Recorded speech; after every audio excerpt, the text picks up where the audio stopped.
सुनैना देवी जिंदाबाद जिंदाबाद जिंदाबाद। सुनैना देवी जिंदाबाद जिंदाबाद जिंदाबाद। रामानंद यादव जिंदाबाद जिंदाबाद जिंदाबाद। रामानंद यादव जिंदाबाद जिंदाबाद जिंदाबाद। काठ गाड़ी जिंदाबाद जिंदाबाद जिंदाबाद। काठ गाड़ी जिंदाबाद जिंदाबाद जिंदाबाद। आपका बटन कहाँ दबेगा? काठ गाड़ी खाने में। आपका बटन कहाँ दबेगा? 11 नंबर खाने में। रामानंद कर्मठ उम्मीदवार हवन भैया हो। रामानंद कर्मठ उम्मीदवार हवन भैया हो। हथवा जोड़ी पौआ पड़ी सबसे करो दोहैया हो। सुनैना देवी के मुखिया बनाई दिया भैया हो। कर्मठ उम्मीदवार रामानंद जी हवन भैया हो। हथवा जोड़ी पौआ पड़ी सबसे करो दोहैया हो। सुनैना देवी के मुखिया बनाई दिया भैया हो। आपका मुखिया कैसा हो? सुनैना देवी जैसा हो। आपका मुखिया कैसा हो? रामानंद जी जैसा हो। जनन का है यही पुकार। सुनैना देवी अब की बार। जनन का है यही पुकार। रामानंद जी अब की बार। सुनैना देवी मत घबराना। मेरे पीछे सारा जमाना। रामानंद जी मत घबराना। मेरे पीछे सारा जमाना। 11 नंबर काठ गाड़ी भैया के निशाना। बटन दबैहा बहिनी देई के ध्यानवा। ए भैया 11 नंबर काठ गाड़ी भैया के निशाना।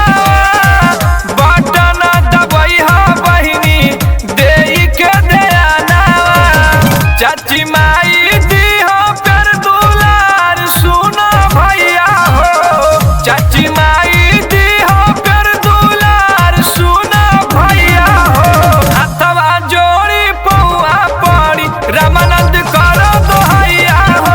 सुनैना देवी के मुखिया बनाई दिया भैया हो। ए बाबा बड़ी मुखिया अइलन जीत के कुल भाग गइलन। केकरा के वोट दिया अब? आए बचवा हमारा रामानंद जाटो के वोट देवे के बा हो। उन्हीं के हमरा सुनैना देवी हई। काठ गाड़ी चुनाव चिन्ह मिलल बा। हम उन्हीं के वोट मारब। बढ़िया आदमी हवन। उ समाज सेवी हवा हो। हम वोट मारब। हमार बुढ़िया उन्हीं के वोट मारी हो। ए बचवा गावे गावे गली नाली रोड बनवाई है। कोई नहीं कइल जेवन करी के दिखाई है। ए बहिनी गावे गावे गली नाली रोड बनवाई है। कोई नहीं कइल जेवन करी के दिखाई है। जब खोजबा तबे तैयार रामानंद भैया हो।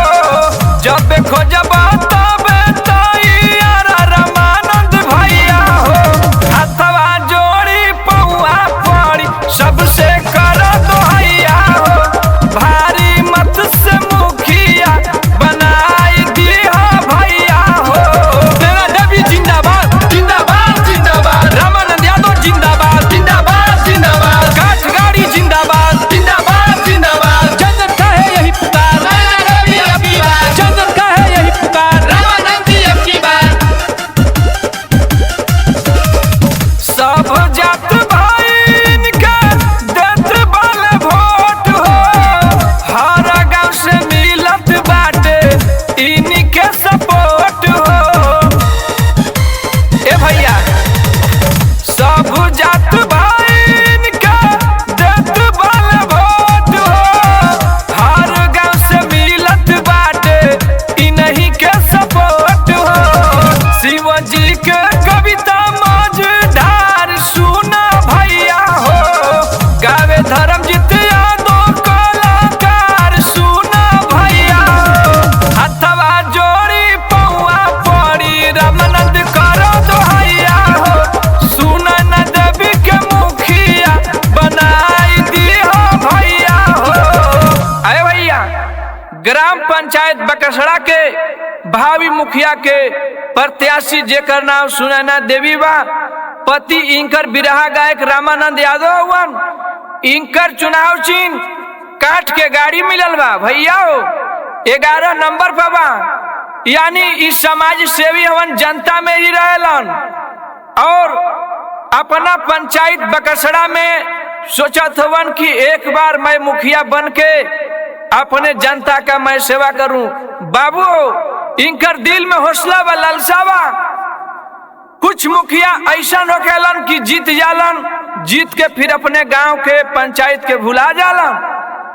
लेकिन ऐसा आदमी ना हवन, इस समाज सेवी हवन, जनते में रह गईलन, अपन जनते में जिंदगी बिता रहल बाड़न।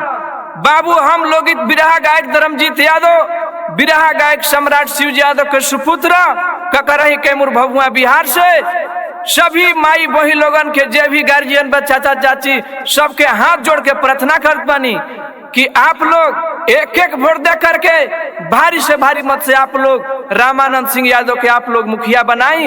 आप लोगन के क्षेत्र में ये काम करिहन, विकास करिहन, अपने पंचायत बकसड़ा के नाम रोशन करिहन। भैया हो